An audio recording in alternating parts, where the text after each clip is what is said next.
Julien Alaphilippe est donc toujours en jaune avant d'attaquer cette dernière semaine sur le Tour de France, mais il a montré aujourd'hui ses premières faiblesses. Thibaut Pinot, lui, semble être le plus en forme des leaders. Le résumé de l'étape est signé ce soir Mathilde Brun, et puis on retrouvera Jérémy Cortés pour son analyse. Thibaut Pinot a une nouvelle fois fait son numéro. Après la victoire hier au Tourmalet, le Français s'est cette fois offert la deuxième place dans une étape pyrénéenne animée.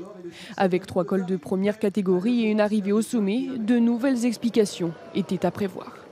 Dans la première difficulté du jour, le port de l'Hers, un groupe de 21 coureurs passe au sommet en tête. Parmi eux, Romain Bardet et Nairo Quintana, grands perdants de l'étape d'hier. Mais c'est bien l'ascension du mur de Péguerre qui fait les premiers dégâts. Dans le cœur du peloton, Adam Yates s'est lâché. Mikel Landa, 11e au général, décide lui d'attaquer, tout comme Simon Yates en tête. L'Espagnol d'Astana rejoint dans l'ascension de Froid-Prat d'Albis, Bardet, Quintana, les fait craquer et se lance alors à la poursuite de Simon Yates. Mais un autre homme décide lui aussi de dynamiter la course, et de quelle manière?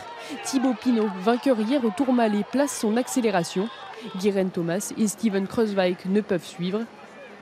Julien Alaphilippe craque quelques kilomètres plus tard, mais le maillot jaune français se bat pour conserver sa tunique et ne baisse pas les bras, même lorsque Geraint Thomas attaque. Au sommet, Simon Yates adjuge sa deuxième victoire d'étape sur le Tour 2019 après Bagnères de Bigorre. Thibaut Pinot termine deuxième après avoir également lâché Bernal. Il se rapproche un peu plus du podium. Le voilà désormais 4e du général à seulement 15 secondes de Geraint Thomas, toujours deuxième derrière Julien Alaphilippe. Le Français, éreinté à l'arrivée, a assuré l'essentiel, conserver son précieux maillot.